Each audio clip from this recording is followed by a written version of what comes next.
बिस्मिल्लाहिर्रहमानिर्रहीम। मेरा नाम आसिम मुख्तार है। मैं आपका होस्ट हूँ वॉइस ऑफ पांस के लिए। वॉइस ऑफ पांस आज लेकर आ रहा है नई एपिसोड। हमारे आज के गेस्ट हैं आज हमारे साथ, उनका इंट्रोडक्शन हम कराएंगे, लेकिन उससे पहले मैं चाहूँगा कि मेरे जो को होस्ट हैं उनको बुलाया जाए, उनको मदऊ किया जाए ताकि हम प्रोग्राम का बाकायदा आगाज़ कर सकें। अगर आप लोगों को मेरी आवाज़ और तस्वीर पहुँच रही है तो काइंडली थोड़ा सा इसको एक मैसेज कर दीजिएगा ताकि हमें आइडिया हो कि हमारी आवाज़ और तस्वीर साफ़ आ रही है, ताकि हम अपने प्रोग्राम का बाकायदा आगाज़ कर सकें। जैसे मैंने आपको बताया, मेरा नाम है आसिम मुख्तार। मैं काम करता हूँ पाकिस्तान एसोसिएशन ऑफ न्यूजीलैंड के साथ। प्रोग्राम का नाम है वॉइस ऑफ पांस और इसकी एक नई एपिसोड जिसमें हमारे आज के गेस्ट हैं हनीफ काजी साहब। हनीफ काजी साहब के बारे में हम आपको थोड़ी देर में उनका तारुफ कराएंगे, लेकिन उससे पहले मैं चाहूँगा कि मेरी जो आज की को होस्ट हैं आयशा कोसर, उनको मैं वेलकम कहता हूँ स्क्रीन के ऊपर। अस्सलाम वालेकुम आयशा, आप कैसी हैं? वालेकुम अस्सलाम और अस्सलाम वालेकुम हमारे सब देखने वालों को, और खुशामदीद वॉइस ऑफ पैंस के फ्रेश एपिसोड में। और मैं उम्मीद करती हूँ कि आप सब लोग खैरियत से होंगे और अपना पहला दिन ऑकलैंडर्स जो हैं वो लेवल 3 में एंजॉय कर रहे होंगे। हाँ बिल्कुल ऐसा जी, ही है। आप केएफसी के साथ और मैकडॉनल्ड्स के साथ और उसके अलावा और जो हलाल फूड्स हैं उसके साथ आज मुसलमानों ने और ओवरऑल जो न्यूजीलैंड कम्युनिटी है उन्होंने आज अपना दिन का आगाज़ किया। बहुत सारी ऐसी तस्वीर आई कि जहाँ पे लंबी लंबी लाइनें लगी हुई थी, लोग कॉफ़ीज़ ले रहे थे, अपना कैफ़ेज़ के अंदर जा रहे थे, फूड ऑर्डर्स कर रहे थे, जो कि ऑलमोस्ट 4 वीक्स एंड 3 डेज़ के बाद लोगों को फ्रीडम मिली है। तो एक अच्छा भी लग रहा था कि काफ़ी एक्टिविटी थी, इकोनॉमिक एक्टिविटी भी आज हुई काफ़ी ज़्यादा। हाँ जी, ठीक हो हाँ गया जी। जी। अगर आपको मेरी आवाज़ और तस्वीर आ रही, कोई 11 से 12 लोग इस वक़्त हमें देख रहे हैं, काइंडली एक छोटा-सा मैसेज हमें छोड़ दीजिएगा कि आवाज़ और तस्वीर बिल्कुल ठीक आ रही है। मैं आयशा से कहूँगा कि हमारे आज के जो गेस्ट हैं, उनका तारुफ़ कराएँ ताकि हम उनको स्क्रीन पे मदऊ करें और आज का जो प्रोग्राम है, I am thoroughly looking forward to it. आज मुझे लगता है कि बहुत सारी चीज़ें ऐसी हैं जो हमें सीखने को भी मिलेंगी और बहुत ही अच्छा प्रोग्राम होने जा रहा है। इंशाल्लाह, हाँ जी। तो व्यूअर्स, आज जो है हमारे साथ हमारे अपने ही एक पाकिस्तानी जो है साइंटिस्ट, वो जो न्यूजीलैंड में मौजूद हैं, उनसे हम इंटरव्यू करेंगे। तो मैं थोड़ा सा इंट्रोडक्शन उनका बताती चलूं कि हनीफ काजी उनका नाम है। हनीफ काजी इधर है तकरीबन 1967 ऑनवर्ड्स वो इधर हैं, which makes approximately like 55 years से वो इधर हैं। तो Hanif Kazi has significant contribution to plant science in New Zealand, where he worked for many years after graduation from Lincoln, और फिर उनकी पोस्ट डॉक्टोरल फेलोशिप जो थी वो थी यूके से। और उनकी जो है मेजर कंट्रीब्यूशन जो है एग्रीकल्चर एंड प्लांट साइंसेज में है। तो जितने भी हमारे व्यूअर्स हैं जो इन फील्ड में हैं, इधर इन पाकिस्तान या न्यूजीलैंड, वो कोई भी क्वेश्चन हो इन फील्ड से रिलेटेड, प्लीज आप हमें कमेंट्स में भेजें। Basically he has worked in agricultural and plant sciences both in New Zealand Pakistan, और कुछ उनकी मेजर जो है रिसर्चेस वो रही है जी virus free seed potato, aphid resistant fodder tape, thornless loganberry, pioneered in vitro culture of lavender। तो ये कुछ उनका राय। और आजकल जो है ये बहुत ही ज्यादा कम्युनिटी में इन्वॉल्व हैं, कम्युनिटी लीडर हैं, एडवाइजर हैं कई बोर्ड्स में विद इन न्यूजीलैंड और पाकिस्तान में भी इनसे जो है वो कंसल्टेशंस जो हैं वो ली जाती हैं। तो please welcome our renowned scientist in New Zealand from Pakistan, Dr. Hanif Quazi. I welcome Dr. Hanif Quazi. Thank you very much, Dr. Saab, for joining us, and it is indeed an honor for us that you have given us a time. Thank you very much, Asim, and thank you, Aisha, for the introduction. I appreciate. I always like talking to my Pakistani friends who have migrated to New Zealand, and since I've been here for 55 years, I have some very sweet memories of the earlier New Zealand before multiculturalism was introduced. And I keep those memories very warmly in my heart, and I always enjoy talking about it. So let's hope that we will be able to explore some of those areas. Why I say this? I came from the Northwest Frontier. Here in New Zealand, people know it by the Khyber Pass. but actually I am from Malakand. And Malakand on its own has a huge history. Winston Churchill, The Road to Chatral, and Malakand Field Force, the book that he wrote. The people of Malakand, Swat, Chatral, they remember the events in which Winston Churchill himself was involved in that area. And I always say it, if it is because of those events of 1895 and 1897 that brought me here to New Zealand. So I will elaborate on this after you ask me a certain question that you have in your mind, rather than me telling you my story. Yeah, we would actually like to hear that story. Our first question is about your introduction and your journey from Pakistan to New Zealand through UK. So, how did it happen and how you felt? And if you can just elaborate that how it is different from then when you came over here to how you are seeing present, how New Zealand has changed during that time. Thank you. Actually, my background, the New Zealand people, when I arrived at Lincoln, they found it very interesting. It was in 1895 that the term, the Great Game, you might have heard this term, the Great Game. And it was the global politics between the Tsar Russia and the British Empire. Both wanted to occupy India, put it this way. So the British Imperial army and government possessed, put it this way, India, and they would hate to see the Russian infiltration. And the Russian did infiltrate through Chatral. And then in 1895, they decided after an election, a stormy election in Britain, to build a road from Peshawar to Chatral, which they did. And on the rim of that road is my village, Tahana, where in 1898 they built an Anglo-vernacular school. And that is the school I went to, and I did my matriculation from there. And I always say it, that is because of that school that I am here. If that school was not built, probably I would have been a Talib or something of that sort in Malakan. So I went to Islamia College, Peshawar, where I did my bachelor, and then I did my master's. But that, again, is a very interesting story that in the 1960, when I graduated, there was no master's degree courses in the Peshawar University, particularly in research.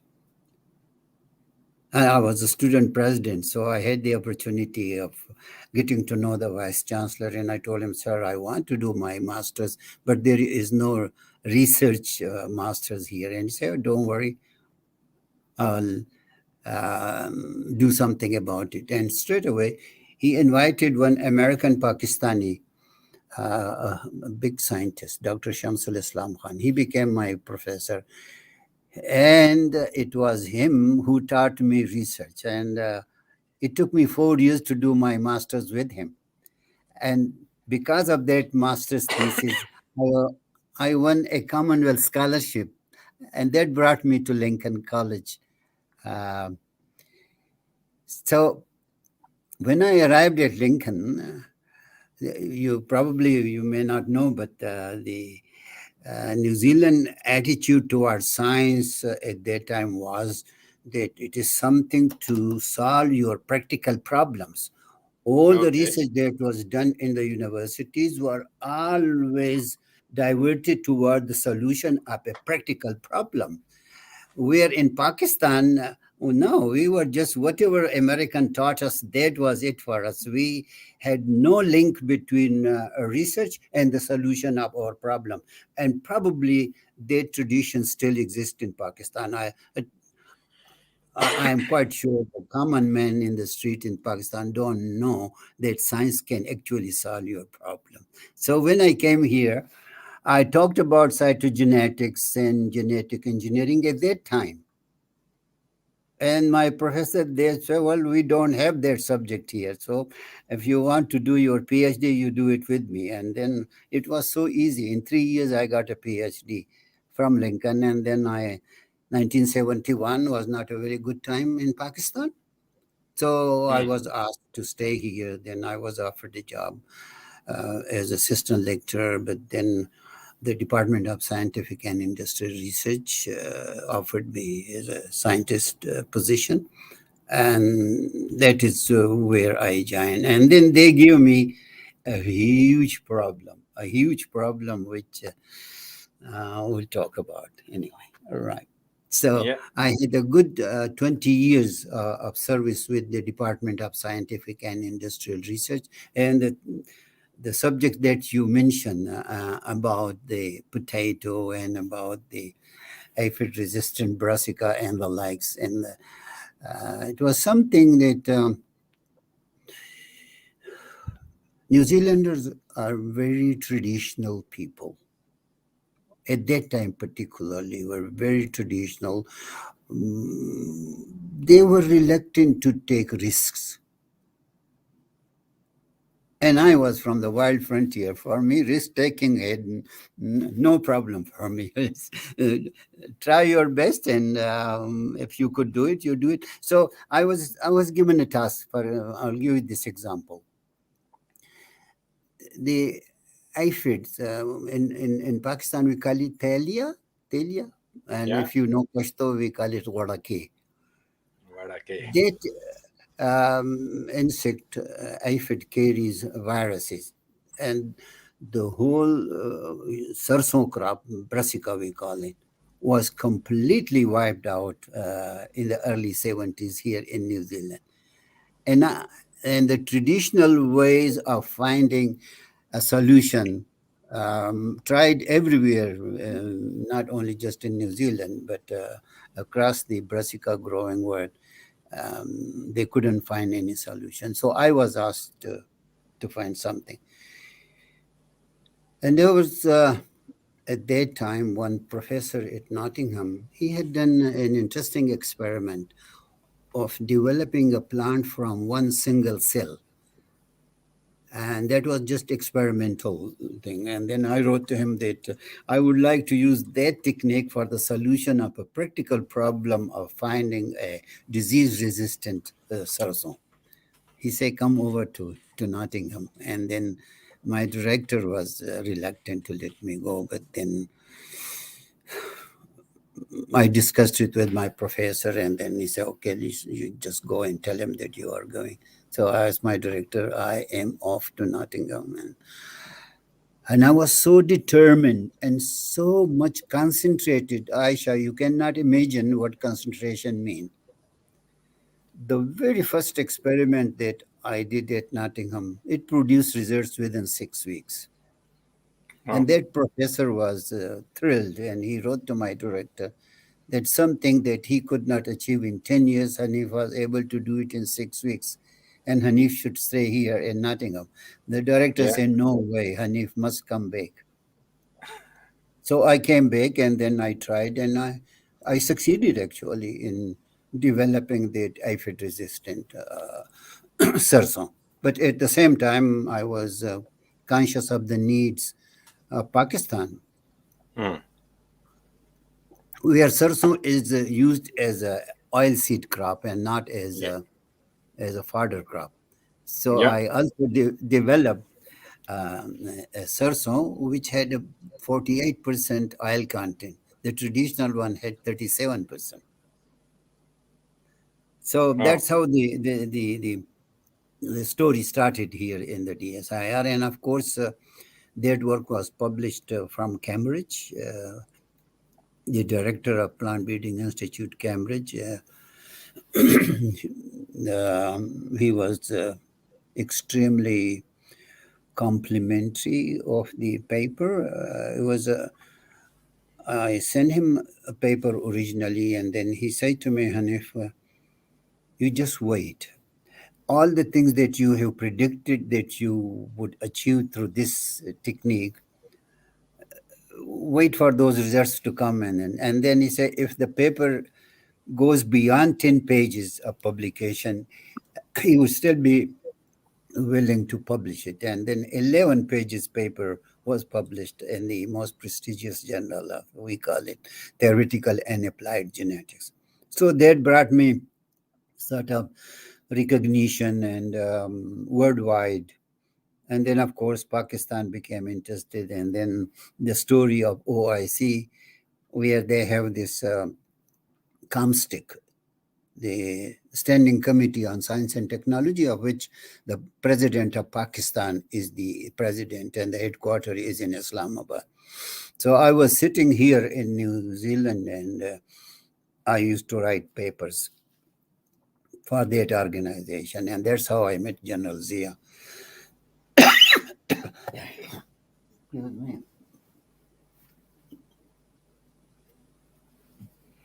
I hope you're right, Kaisa. Yeah, then General Zia and General Falyak, they joined together and asked me to return to Pakistan, and I could not say no to them. So in 1986, I went and but my director here, when I told him this is the situation, he said, well, I had noticed this long time ago when you were writing papers for the OIC and you were attending conferences. And he said, I had sensed it that we have lost you. And by the way, there's one very thick set of booklet I have written on food insecurity of the Muslim world. That was published in 1983. Yeah. And my chief scientist, what they call it at that time, typist. She said to me, Hanif, I know you do more for them than for us. So I was physically here working with the DSIR, but I also did a lot for the Muslim science and also for the Pakistani. And then, yes, after 20 years, I went to Pakistan and transfer all the technology that I had developed here. So we'll leave it at that anyway. And then there are so Dr. many Saab, other during your things we can talk about. There are a lot of questions which we have regarding your work with Pakistani organizations and institutions and government, but definitely we'll go there. But before you telling your story, you have not discussed or not told us about your two biggest achievements of the 1980s, setting up the Muslim Association of Canterbury, and then setting up the story of the halal. These are the two biggest achievements in 1980s, which has actually set up Muslims in New Zealand. So we would like to know about, first, obviously, if you can touch base on halal and the export of halal and how you have played your role in setting up the halal industry within New Zealand. That is very important for us viewers to know about that. If you see the Facebook today, there was about 5 years ago, I had written a piece and it just appeared today, actually. Guidance come in mysterious ways. It was in 67, you remember I arrived here. Then in 1977, I got married in 1974 and we had our first baby boy in February 1977. And it's the May, the first week of May, the winter sort of starting. Early morning, I was busy in my lab and the telephone rang and it was the chaplain from the Christchurch Hospital. He said, Dr. Quazi, a gentleman died last night and he has asked for a Muslim burial. goodness me. There was no Muslim community in Christchurch. There was no Muslim organization in Christchurch, no mosque, and no graveyard. So I picked up the telephone. The first thing that I rang the mayor's office. And the mayor said, okay, I'll put you to the right person and the in charge of the cemetery. I talked to him that we need a burial place for the Muslim. And on telephone, the gentleman said, no problem. All the other ethnicities have their graveyard. So plot number 18 in the Linwood Cemetery is for the Muslims. Then there were two other friends of mine. One is an elderly person who is still alive, mashallah, in Christchurch. His name is Suleiman Kara. And Mansoor Khwaja was a young man in the statistics department. So these were the two people. I got in touch with them, and the three of us, we went, and the first time ever in my life, I touched a dead body. And leaving my young wife at the age of 21 at that time, and having a baby in the winter month, and 8 o'clock in the evening, here we are sitting next to the dead body, and how to make a coffin, and how to organize the funeral and the ghusl and all that. And we were talking. Interestingly, none of us knew how to make a coffin. So this brother, Suleiman, he is a Gujarati. He had a pamphlet in Gujarati written how to make a coffin. So he will translate it from Gujarati into English, and then Mansoor Khwaja would be cutting the cloth, and that is how we prepare the draping. And then in the morning, we organized for the ghusl, and then I had to lead the namazi janaza and in a small church. And when I looked behind me, there were about 28 young men standing behind me. They were all students.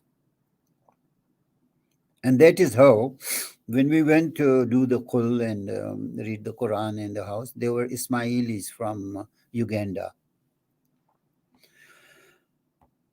And there I asked these people that, well, I think when we have these many young people, students from Iran and Fiji and Indian, and I was Pakistani, and Mansoor Khwaja. So we decided to organize the Canterbury Muslim Association, and that was the beginning. Excuse me. I was made the secretary. Suleiman became the president, and Mansoor Khwaja was the brain behind us. So I wrote a letter to all the Muslims in New Zealand, in Auckland, Wellington, and Palmerston North, and Allah may have raham on them. They sent the delegation to Christchurch for the first meeting of establishing PANZ. And the first meeting that was held in 1978, I think it was September. And the second meeting was held in December in Palmerston North, and a third meeting in Auckland. And the last and the final meeting was in Auckland Wellington, when we registered PANZ in 1979. So that is how the Muslims in New Zealand were, I call it as scientifically organized.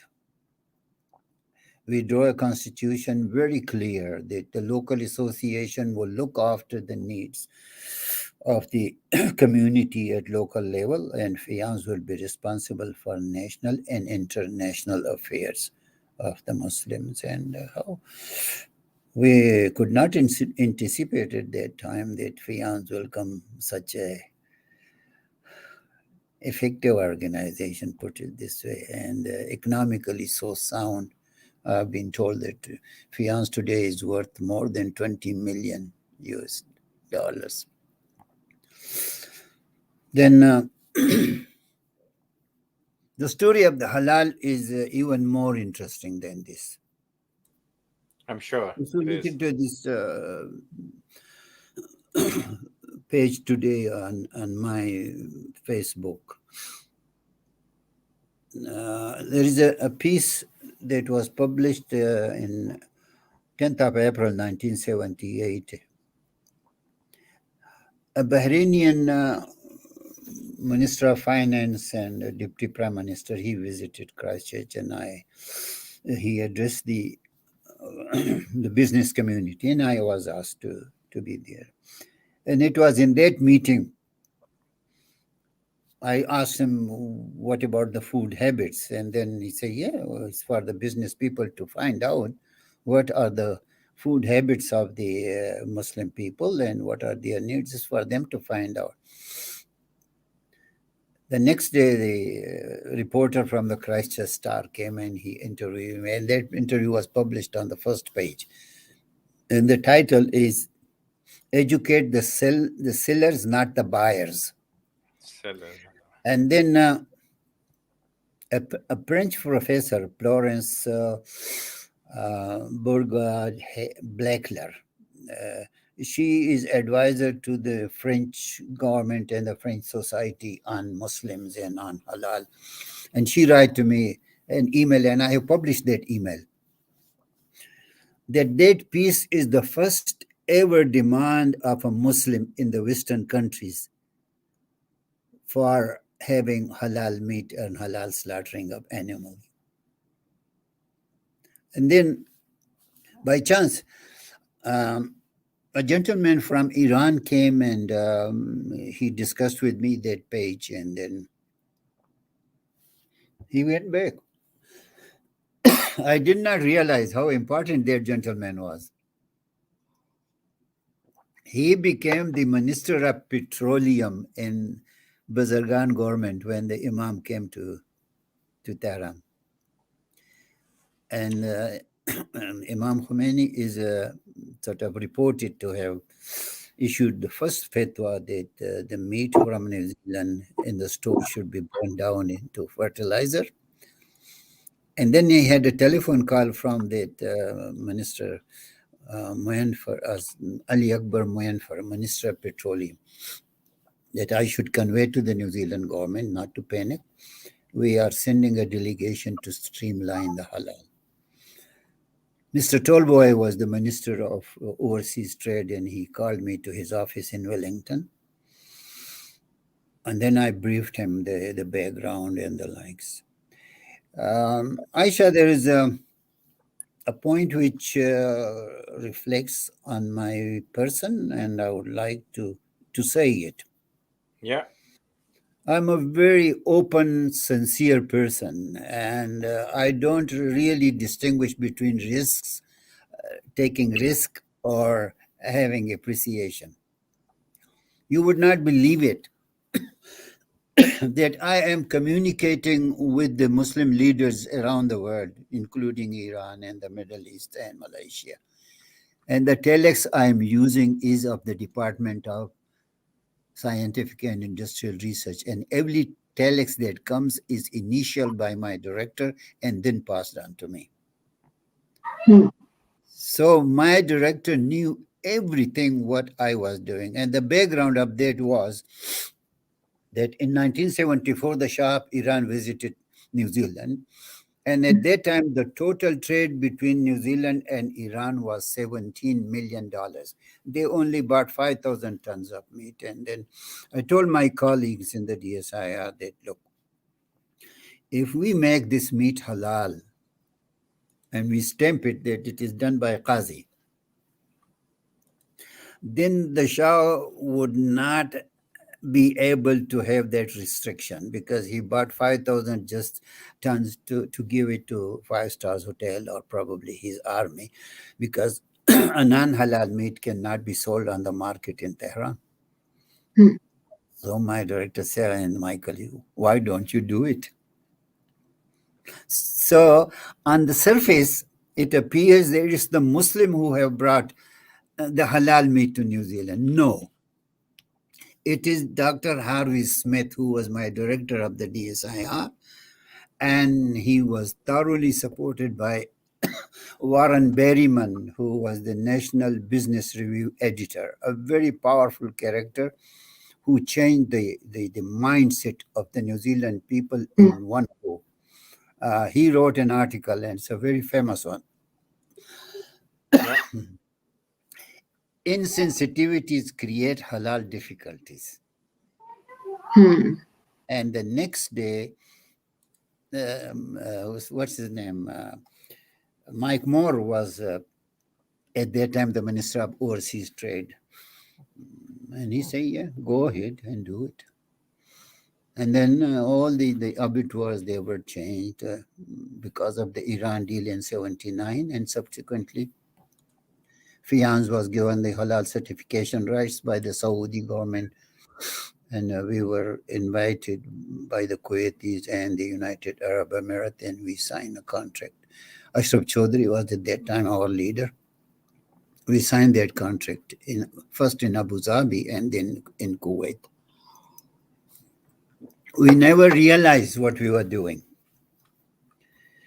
Today, when you look at Google, let's say that halal trade, a few years ago, I checked it in 2018, that halal trade is worth $5 trillion.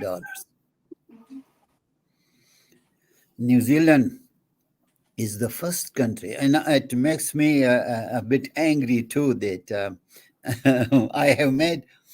I'll show you something, just 1 second. Yeah.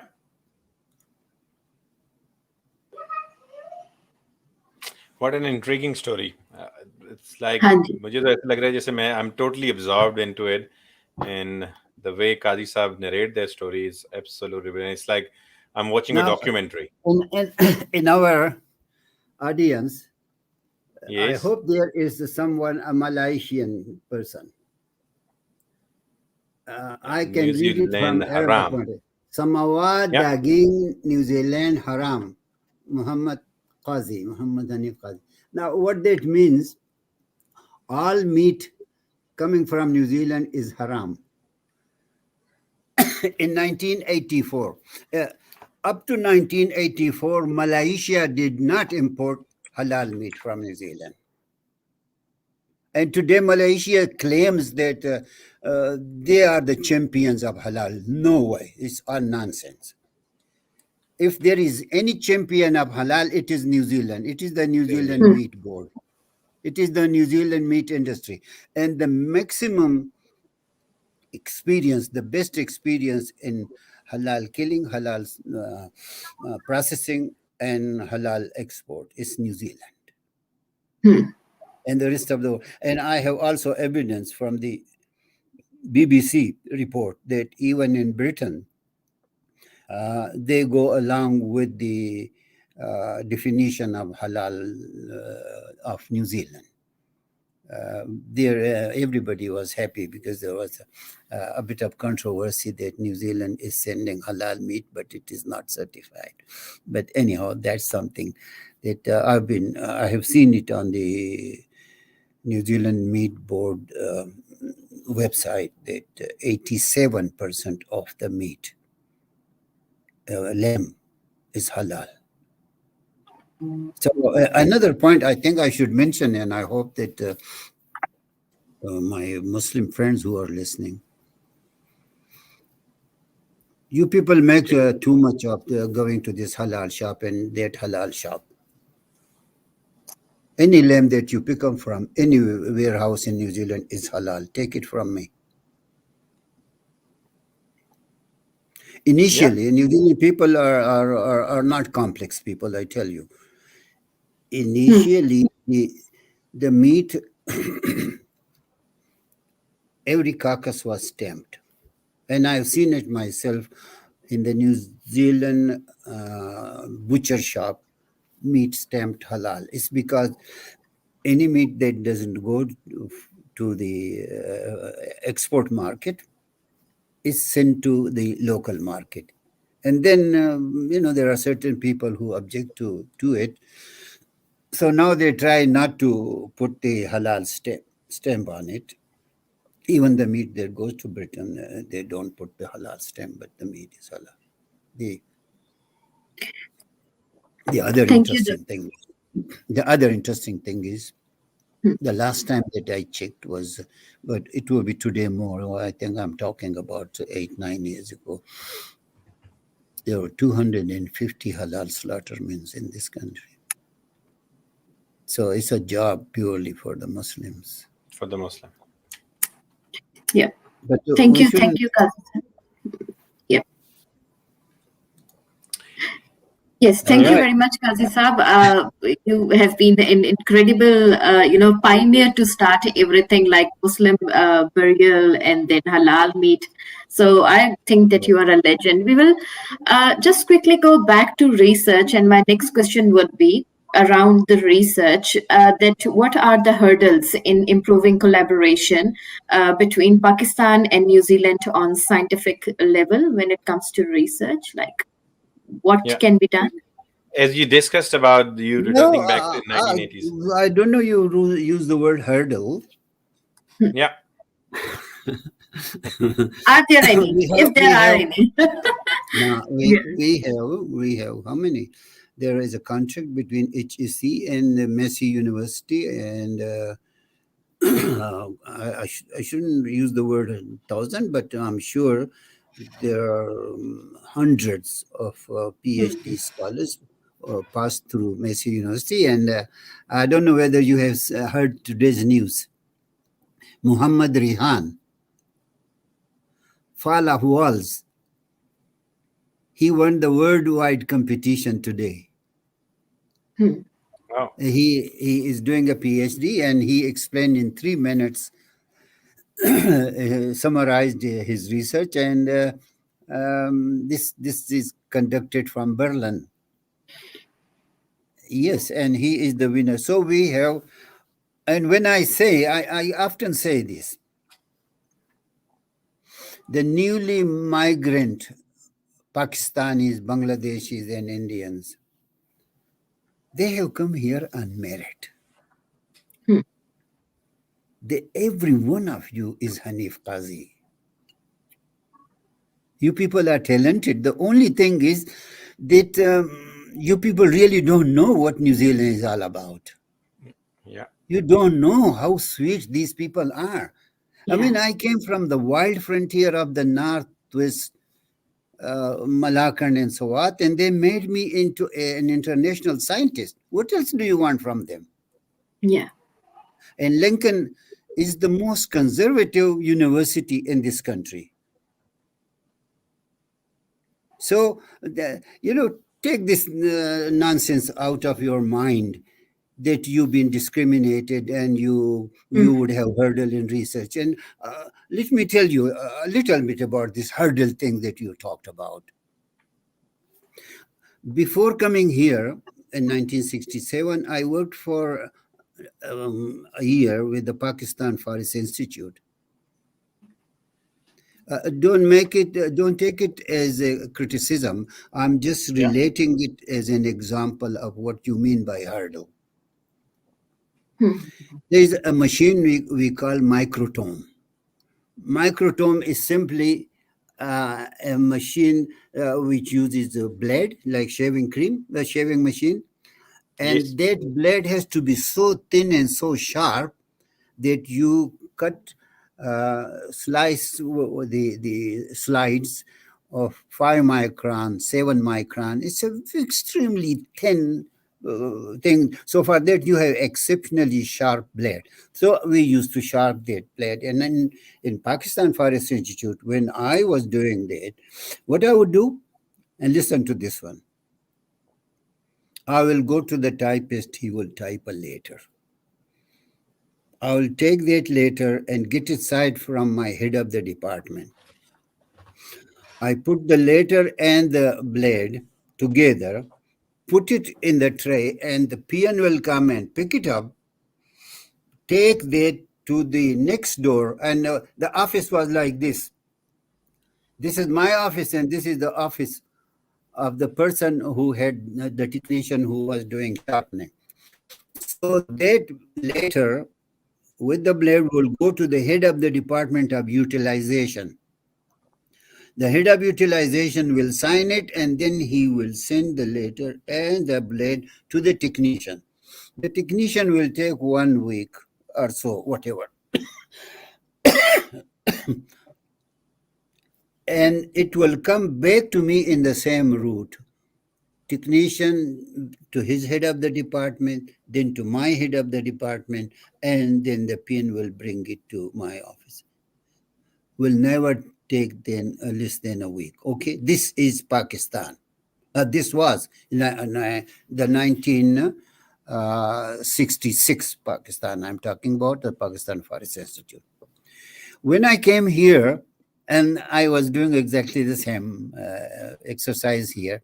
So I had my professor with whom I used to have discussion, and then I had a technician with me. So the technician told me, okay, Hanif, in such and such department, there is a microtome, a sharpening machine, and a blade sharpening machine, and you can go there and get your blade sharpened. I went there. A gentleman is busy with his machine, and he said, hi. He just looked at me, and then I gave him my blade. He did not ask me who I was. He did not ask me which department I came from. He took the blade from me, and he said, okay, after lunch, you should be ready. When after lunch I went there, you know what he said? He said, next time you please bring 2 blades, so that I sharpen one that you take and leave the blunt one with me so that we don't waste time. So if you have hurdles of that type, then the hurdles are internal. I'm sure if you have, our students come here and they do their PhD and they do a very good project, if we have a project of that type and you want to collaborate with someone in New Zealand, and if financially it is not a burden on the New Zealand economy, certainly they would do. And I have done it. At that time in 1967, 60, up to 1980, New Zealand was in a transition stage. I don't know whether you have read the history of New Zealand. It was a very difficult time here economically, and this is how the New Zealand society changed then. There was no these supermarket or these corporate word was not here before 1988. They had to change. Okay, let me tell you. Shops used to close at 5 o'clock. Even the pubs will close at 5 o'clock. On weekends, no shop is open. The only shop that would be open is the corner dairy shop. This was New Zealand. Now that economy could not, that system could not sustain the demands of the modern days, and then they went through this transition in a very difficult time. And I brought Pakistan and New Zealand together on a couple of projects. You might, I don't know whether you have heard that the village I was born is now a model village. It has the New Zealand style of community center. It has the New Zealand style of forest conservation, and all that Imran Khan is talking about is Gunyar. So I have not personally not seen any hurdle bringing New Zealand and Pakistan together. And I am sure you people, Pakistanis, are talented scientists. They can create such type of opportunities for them. Yeah, I don't see any problem. But if there is any specific problem that somebody knows, by all means can point it out to me. Yeah, it was just regarding, which area Pakistan is doing research, and if they want to come over here in New Zealand. So what subject they would like to, go in, or what are the main areas in New Zealand where the major research is happening, which can, the Benefit. people can, yeah. I think the New Zealand or the Pakistan system of agriculture is very different. Yeah. I have used this range management and forestry. I took this idea from here and implemented it in Pakistan. But the rest of agriculture, perhaps in horticulture, we can learn something. But again, our climate is very different from the New Zealand climate. So the kiwi plant is grown now in Swat. So I don't see, because here their main agriculture is pasture and rangeland. In Pakistan, our major is cereal crops and cotton. So there's cotton you cannot grow in this country, and New Zealand don't want to grow wheat and cereal, because Australia and Canada is doing it in a big way. So their demand is fulfilled by the Australians and the likes. So not much, but the thing that we can learn from New Zealand is research methodology. Yeah. And these students who come here, I hope they are brilliant students, but I hope they get the opportunity back home to do the sort of research. Our culture is not pro-research and pro-science, unfortunately. And here too, scientists are not very happy. It's all commerce and trade and corporate world and the likes. But they will find out when the corona came. Now the science is becoming respectable. Thank you very much, Kaisa. Your services to New Zealand society is huge, and I don't think we have enough time to actually explore all these services and the efforts you have made to serve this community. I would like to take you to some current issues and problems we are facing, and the biggest problem being a champion and always speak about social cohesion. How do you see Muslims being helping this society and playing their role? While you said that New Zealand society is very sweet and allow us to integrate, how do you see Muslims are playing their role in this society, and how can we do better in terms of our role in this society? Yeah, thank you. It's a bit tough for the Muslims, unfortunately, but let's talk about Pakistanis. Yeah. I said it on several occasions that I love New Zealand. And I have reasons, as I explained to you, why I love New Zealand. For us, Pakistanis, to having the talent that you people have brought with you, please adopt some of the ways of the New Zealand people. New Zealand, traditionally, the New Zealand society has been developed on the basis of trust and merit. Now we are coming from a society where trust both are wanting, unfortunately. So you have to really work on that you contribute whatever you can most sincerely. Don't doubt the other side. Don't blame other side. They probably have been discriminated, or because of my color, or because of the way I talk, and because of this. Okay, these thinkings are there, but we have to overcome these.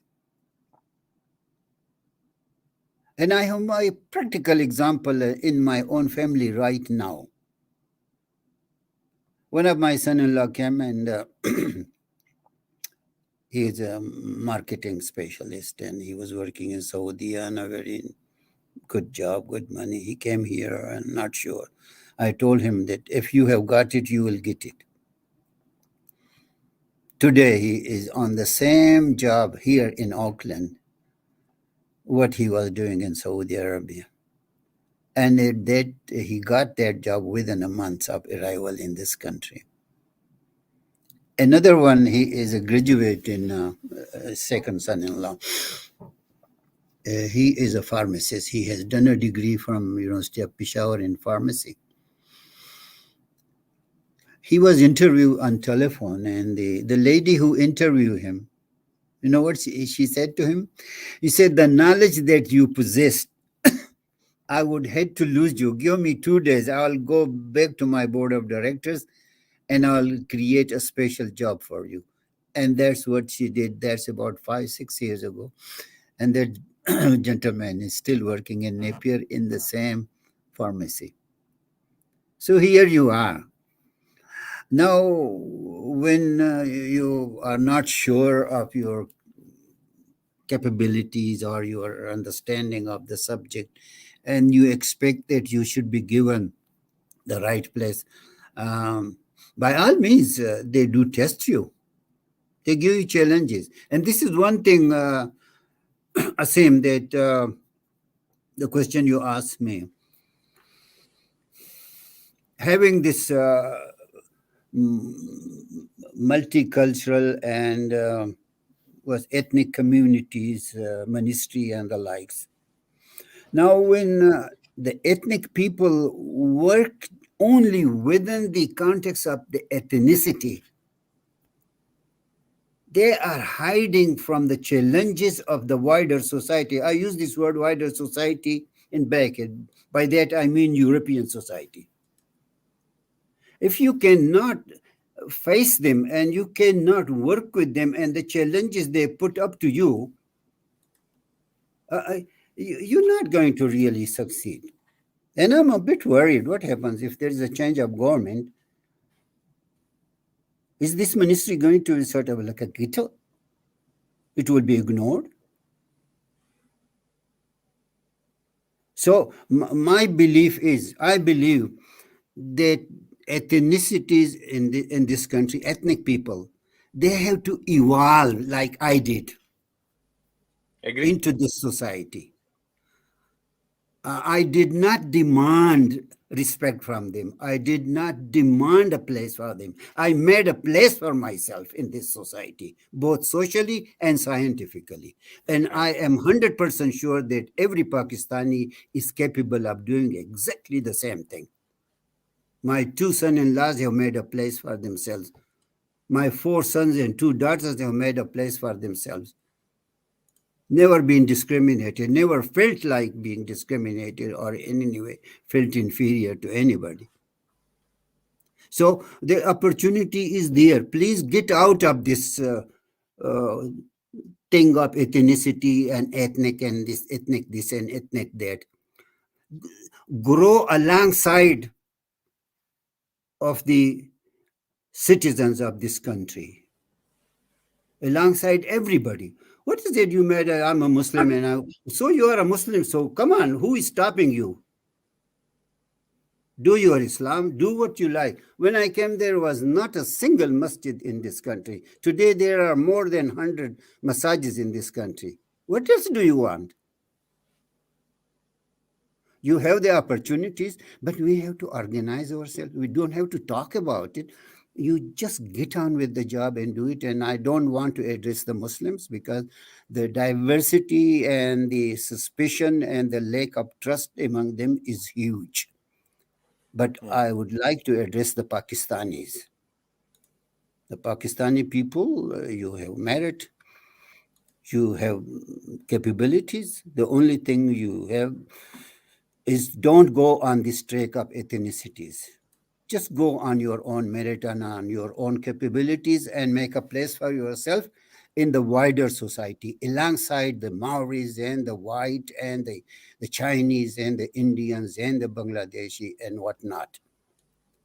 I'm not going to hide behind an ethnicity in order to cover my weaknesses. Yeah. I hope I have not offended your audience. No, I guess it is a very provoking message that you have given us. Honestly, I'm We so must, we inspired. must tell people Yeah, that do not think about on these lines. There is yeah, always a hue and cry about being discriminated on the basis of yeah, yeah. racism, and we felt racism. How do you see this discrimination thing? There's a lot of time you may have heard from the Pakistani young men of I've been discriminated and all that. What was your experience when you were growing in this society, and the way you have serviced this community and society? Yes. Okay. It's a very interesting thing. About 6 months ago, when the Prime Minister visited Christchurch, Masjid An-Noor, I was asked to make a presentation to her. So my what you call it, granddaughter, she was a 9. I told her that I'm going to make a presentation to the Prime Minister. And she said, but you don't know English. After 55 years in New Zealand, I don't know English. It's because my... Okay. So with their sort of personality, their sort of the way you speak and the likes, certainly the other side, they are human as well. They look at you, the way you talk, the way you present yourself. And unless you prove to them that, no, they are wrong. So, yes, when I got my PhD, my professor being working with me so closely, he was extremely pleased with me, and the reference letter that he has given me, I could not believe it. So he appointed me as assistant lecturer, but the vice chancellor said no. Hanif is a Commonwealth scholar and he should return to Pakistan. So one day, me and the vice chancellor met in a social gathering. And he asked me, Hanif, how are you doing? I say, I still haven't got a job. And he used one word which hurt me. I have never said this before. We say, but our own students don't have jobs.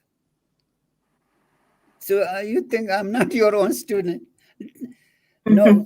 Now, when you analyze it from my angle, he was discriminating me. But the fact of reality is, yeah, I was a Pakistani student, a Commonwealth scholar, and I should have returned to Pakistan. Don't blame the vice chancellor by pointing out to you that you are a Pakistani student, right?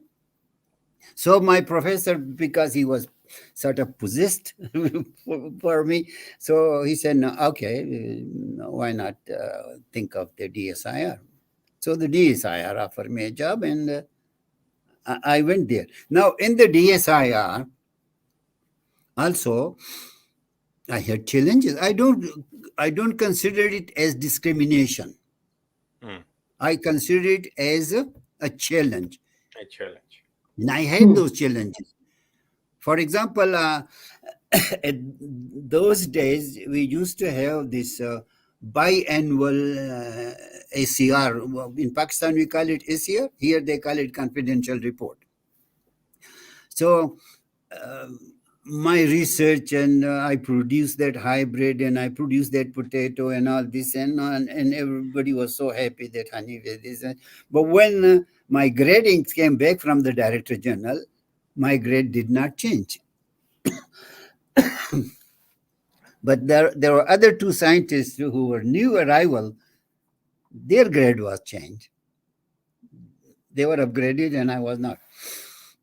So I went to my director. I said, he said, oh, goodness me, who has done this? Then he said, all right, you go for review. Then when I went for review, and the Director General said, okay, Hanif, you go 20 minutes and present your case. I was halfway, and then he said, I'm sorry. I was given 4 advance increments, and they upgraded me. So whether you call it discrimination or what, but I had that sort of challenges. So I wouldn't say that you are not faced with challenge. Yes, you have to face these challenges. It's up to you how you describe it to yourself. Yeah. If you That's think true. you are discriminated, then you are discriminated. If you think, no, I think I probably have something in me that needs improvement. But let me tell you something. And I hope these listeners forgive me, because I'm not trying to flatter myself, but just to convey the information to you people, how these people think of you.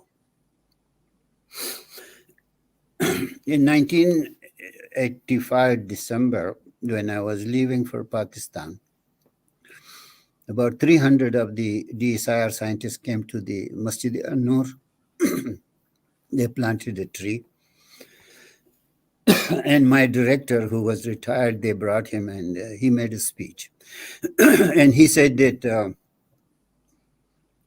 in school we were taught about Islam, that there was an old person and he had 11 wives, and he had a small room in Makkah where their God lives, and all this. But now that we have worked with Hanif for all these years, now we know what Islam is all about and what a Muslim is. Just about 2 months ago, I met again another younger director of mine who's still alive and well, and we are good friends. These are his words. Hanif, you had significant influence on our thinking. So for God's sake, please do that. Look for that sort of thing. You have got that. I'm honestly tell you, and every one of us who read the Quran and become a genuine Muslim and understand the essence of the Quran in Islam, there is no way you can go wrong.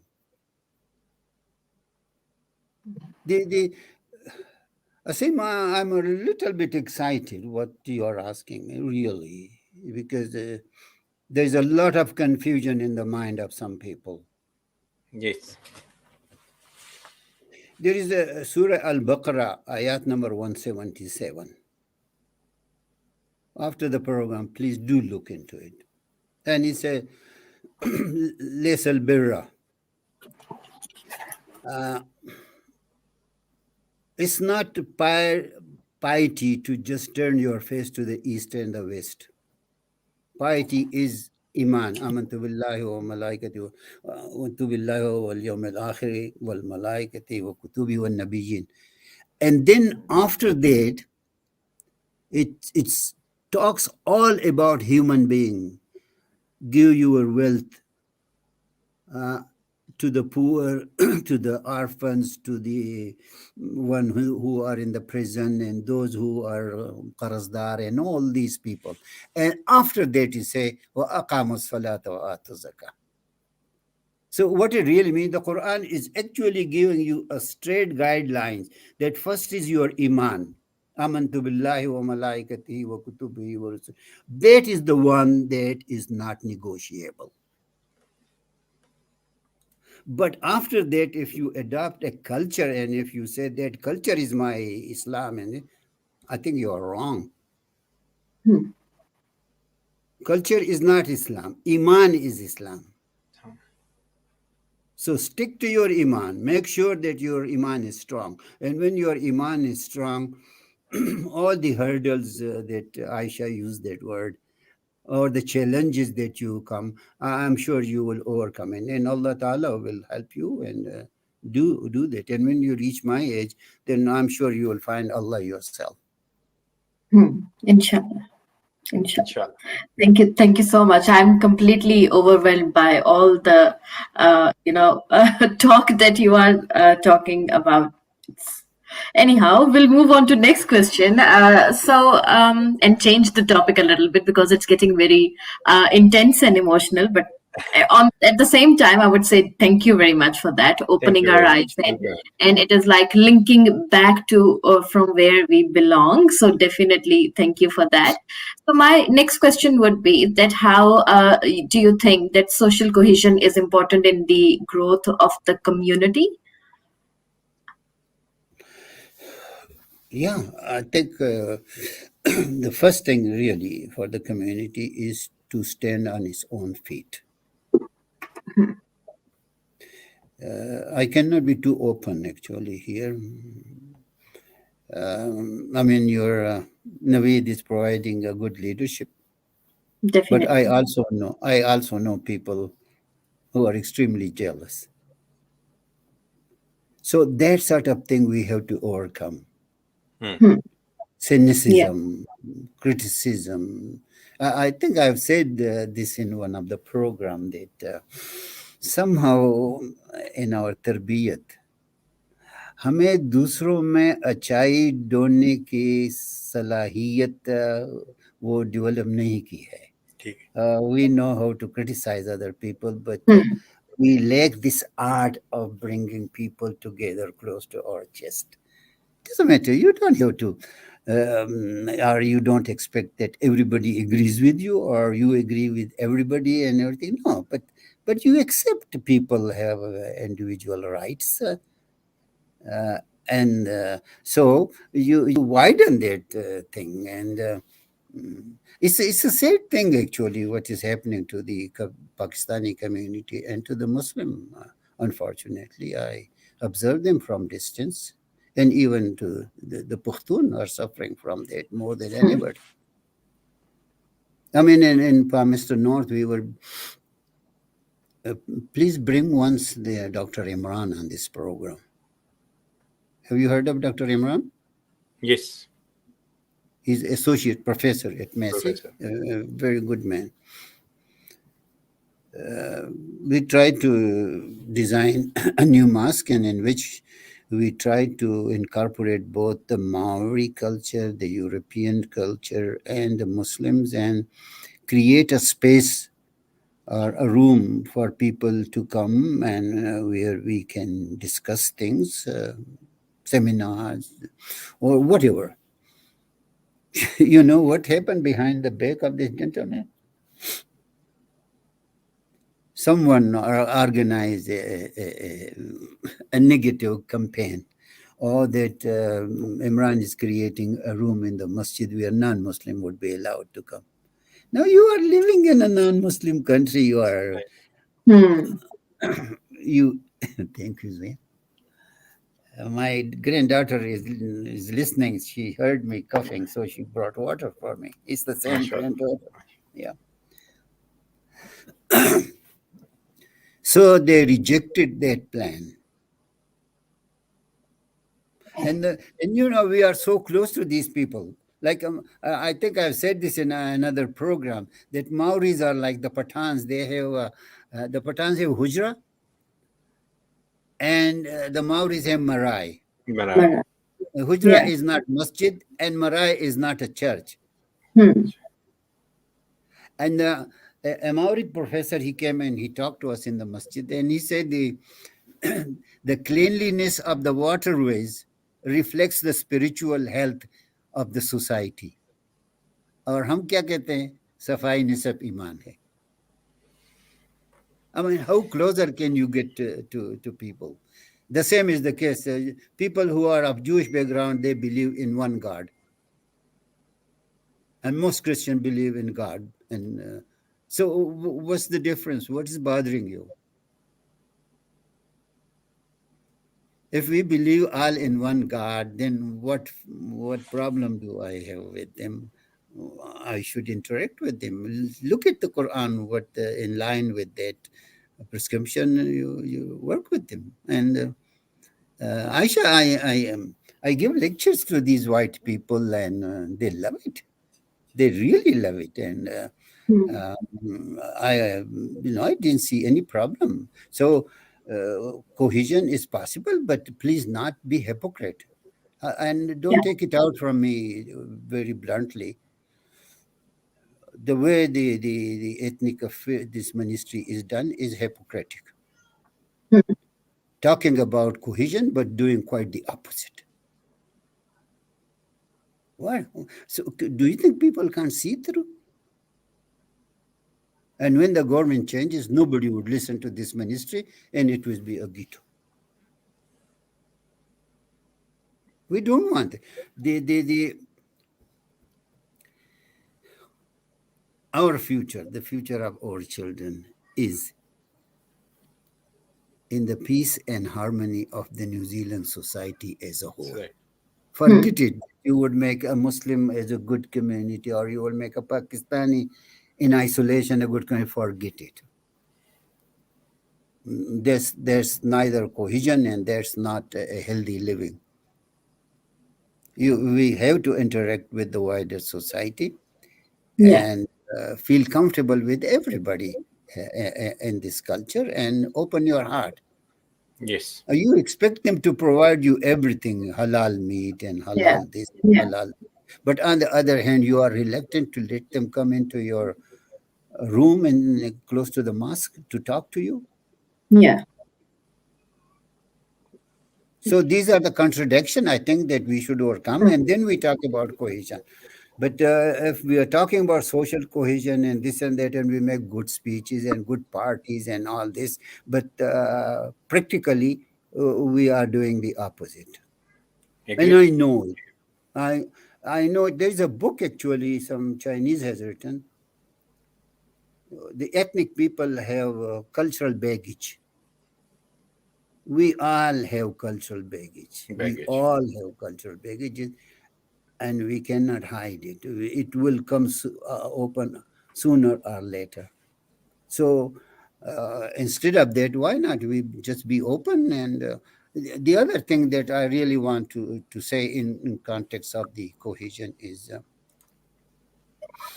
and also this discrimination thing. Develop your art of communication. You should be able to articulate your message. For example, these white supremacists say three things. Muslims, they buy churches and convert it into masjids. Yes, we do that. Yeah. You cannot say that he is wrong and he is doing this and no. Yeah, we do buy churches and we convert them to Islam. But my responsibility is to articulate that message and tell these people why I do this. Doing it. It's binding on any believer, whether he's a Christian or a Jew or a Muslim, that a place of worship must remain as a place of worship and not become a casino or a business center. No. So a Muslim would do everything. Muslims are a bit more emotional and also more committed to that sort of thing, but I'm sure the other communities are as well, the Christians and the Jews. Would like to protect their places of worship. But the Muslims say, no, I think not only masjid, but we will protect Gurdwara, we will protect church, and we will protect whatever. And that because the Quran says, respect and protect the places of worship. Do not harm them in any way. It's binding. The same as the other. The Muslim are here, they produce children and they will take over New Zealand. Yes, I'm the culprit. I have 20 children and grandchildren now. But ask me what those people are contributing to this country. To the society. Yeah. Yes. You take each one of them separately and the contribution they are making. So this country is to be built. And also, the people who have built this country, they should be appreciated,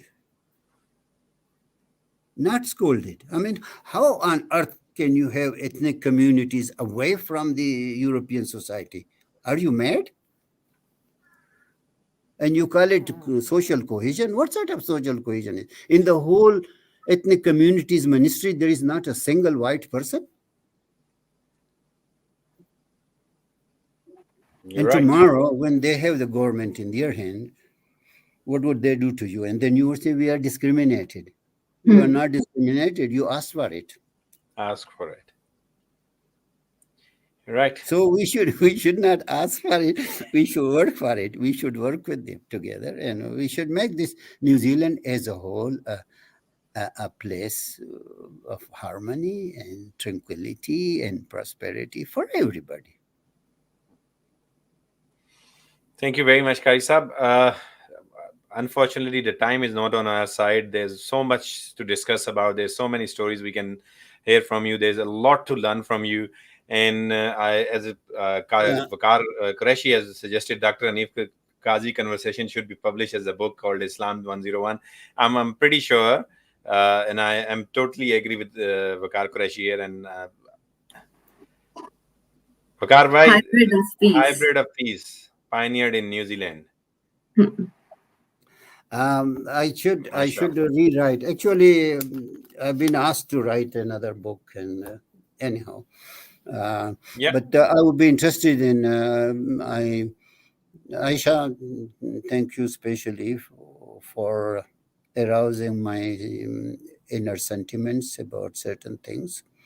I've been always very polite and pragmatic, but not today, and probably from now onwards I should not be. But I would love to hear comments of your audience.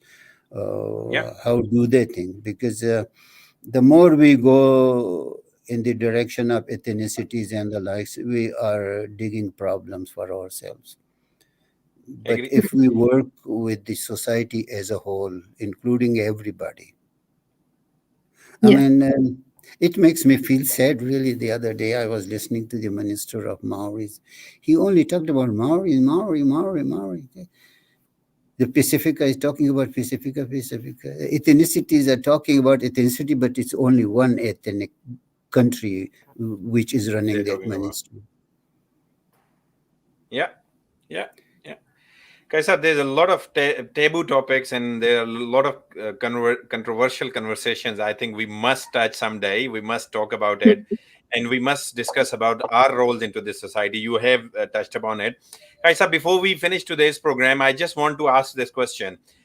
The response of Muslim leaders after the New Zealand terrorist attack, how do you see that? I find it very disintegrated and very shallow. How do you find it?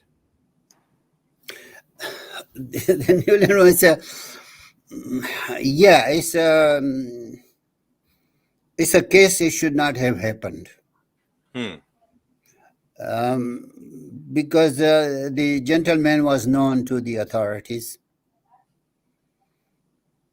And then the authorities, because of the legal system of this society, were not able to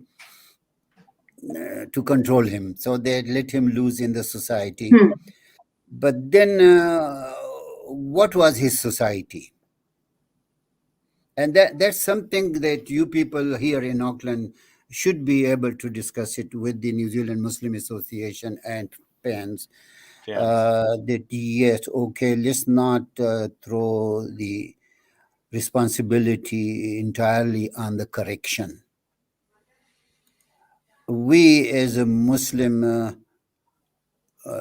do we have a role? Because there's another point, actually, you don't know, and I know it now. We have another case coming. You know that ISIS lady who is here now? Yes. How much the Muslims or fans know about that? Forget about the Lin Mao thing. This lady who is here, and my understanding is she does not consider us as Muslim anyway. She even wouldn't talk to any Muslim. So again, we have challenges.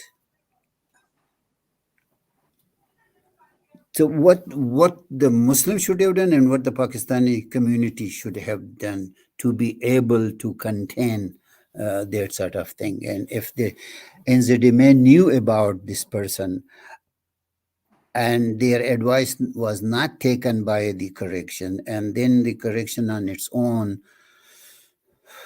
placed him in that masjid, Avondale or whatever. Was this ever discussed at the leadership level? It became only an issue when he did commit the crime. That's not good enough. Yeah. The NZMA But anyhow, the NZMA gave a statement later, and that is obviously they knew it, and they weren't told how to. They were not obviously trained to tackle with this kind of situation. So it was more kind of take him off. Anyway, Kaisab, this I think people will not like us talking about the future. I think it's for the future that we should be better organized and better informed, and should be able to communicate better and articulate our message better. Yeah. And I think we we must have continuously try to achieve that end. Yeah. Very important role for the fans to actually prepare themselves for this kind of things as well, and not only after the incident, before the incident.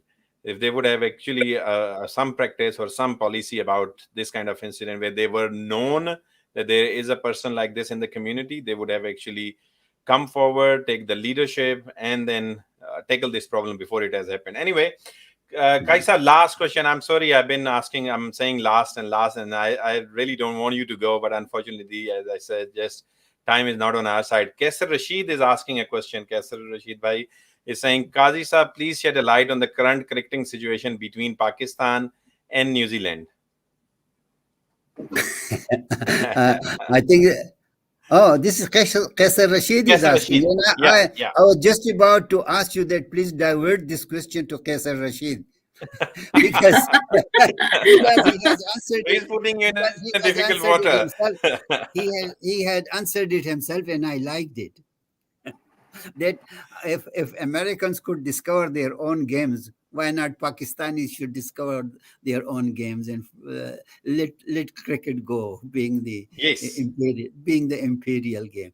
So let's take it as a joke, but for Pakistanis and Indian, cricket is not a joke. It's a serious matter. But on the serious note, any Pathan listening? I don't know. There is a Pashto word that the Pakistanian way the tipo kyudin. That means that you try not to understand. Yeah. By that mean that the political situation globally is anti-Pakistan. And New Zealand being a small country and has its own problem with its own heritage. They could not upset them any further when they were told, withdraw your team. They had to. Yeah. And the Pakistanis say, so what? I'm sorry, you don't make me say these things anyhow. That in Pakistan, New Zealand, Muslims suffered in New Zealand. So why are you so scared in Pakistan when it is so safe and security is there? But these are sort of things. But it's a bad taste. Why did New Zealand in the first place decided to go when they were not sure things will come out? But again, this is New Zealand. They are inherently, they are not bad people. They have no bad intention about Pakistan. They are very well exposed to the Pakistani cricketing understanding, but something happened, and probably the global politics had a lot to do with it. Yeah. I think it's lots of other factors rather than blaming one or the other country. Yeah, I agree. Yeah. So, I think we are running out of time, and I would just like to take an opportunity to thank you, Dr. Hanif Quazi, for being with us on behalf from the PANZ team and definitely from viewers, because they have thoroughly enjoyed and have learned a lot from you today, and we really look forward to having another sessions with you next time, definitely for a very long time. And yes, thank you very much. Is there any last thing, any last message you would like to give to our viewers? Yes. Thank you, Aisha and Asim, and all the listener.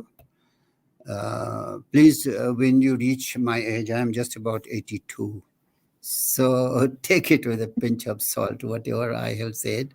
I get emotional at times, and because I love New Zealand, and I'm very sincere with Pakistan and with my Iman.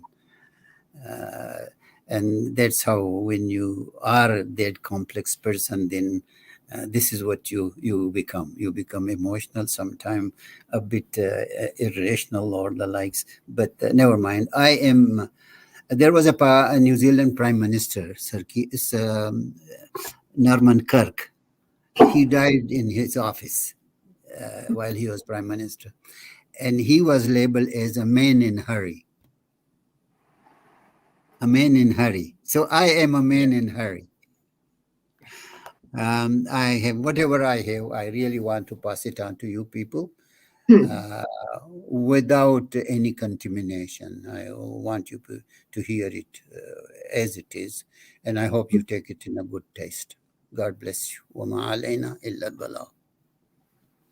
Thank you very much, Kai Sahib. It was indeed an honor to talk to you. And as Waqar Qureshi said, the wise man and with golden thoughts. And I totally second him. Thank you very much. It is always pleasure talking to you. And Aisha, have learned so much today from you. And our viewers stayed with us, connected until the end. It was a long, obviously, sitting at 8 o'clock and listening to you. It was an intriguing discussion, very interesting. Thank you very much. And I believe we will have you again on soon on this session. There's a lot to talk to you. There's a lot to learn from you. And Aisha, would you like to say something? Oh, definitely. I was deeply immersed. I was deeply indulged in the conversation, and definitely would like to have another session with you so that we can uncover more things which you have already experienced, and it might be helpful for us to follow when we are walking on our ways. Definitely. Yeah. Thank you very much. Thank you. God bless you. God bless you. Thank you. Okay. Thank you. आशा, आपको याद होगा इकबाल ने कहा था, नहीं है ना उम्मीद इकबाल अपने किश्ते वीरा से, जरा नाम हो तो ये मट्टी बहुत जरखेज है साकी। हाँ जी, तो आज ये एग्जाम्पल जो है काजी साहब की सूरत में हमें नजर आती है। अल्हम्दुलिल्लाह, the amount of work he has done, how he represent Pakistanis, the image of Pakistan. I think all of us together wouldn't have done what he has done single-handedly. अल्हम्दुलिल्लाह, ऐसे लोग हैं जो कि हमारी कश्ती को अकेला लेकर चल रहे हैं और there's a lot to learn from him. And मेरा ख्याल है कि इस किस्म की जो सिटिंग्स हैं इनके साथ हमें गाहे बगाहे रखनी चाहिए ताकि हम वो चीजें सीख सकें। जैसे अब आप सिंपल सी एक मिसाल, जैसे हमारी बहन ने भी कहा कि वर्ड डिस्क्रिमिनेशन को उन्होंने with such wonderfully he has changed it to a challenge, and I now realise that it is a challenge, it is another challenge which we need to face and need to overcome. तो इस तरह की बहुत सारी चीजें हैं जो हम इनसे सीख सकते हैं। अल्हम्दुलिल्लाह we have such a wise man in our community. I am totally emotional, and वो कहते हैं कि मैं बहुत सारी चीजें जो है ना घर लेकर जा रहा हूँ आज के सेशन से। तो आपका भी मेरा ख्याल है इसी किस्म का इमोशंस होंगे आज, सेंटिमेंट्स। हाँ जी, ऐसा ही है। काफी कुछ सीखने को मिला, और डेफिनेटली एक हमारी ऊपर ये जिम्मेदारी भी आ जाती है कि उन्होंने जो काम, जो स्टैंडर्ड एक सेट किया है, हम अब उसको आगे लेके चलें, उसको नीचे ना लाएं, आगे लेके चले। हाँ जी। अगर वकार कुरैशी साहब सुन रहे हैं तो जरा मैसेज करके बताइए, वकार भाई आपने किताब का कहा, मैं को बहुत अच्छा लिखारी तो नहीं हूँ, लेकिन I have been trying to be a film maker, a documentary film maker. तो मैं एक आर्काइवल डॉक्यूमेंट्री कर रहा हूँ काजी साहब के साथ। अल्हम्दुलिल्लाह उसकी पहली एपिसोड जो है वो you will see soon on social media, and it is about, and it is called The Story of Halal in New Zealand. तो इसमें बहुत सारी चीजें हैं, The Story of the Muslims as well as The Story of Halal. तो we'll discuss, हम उसको भी कुछ एक आध हफ्ते के अंदर रिलीज करने जा रहे हैं. तो अपना ख्याल रखिएगा. इसके साथ ही मेरा ख्याल है कि सबसे इजाजत लें. हाँ जी, और हाँ. अपना बहुत ख्याल रखिएगा. पाकिस्तान जिंदाबाद. अल्लाह हाफिज. अल्लाह हाफिज.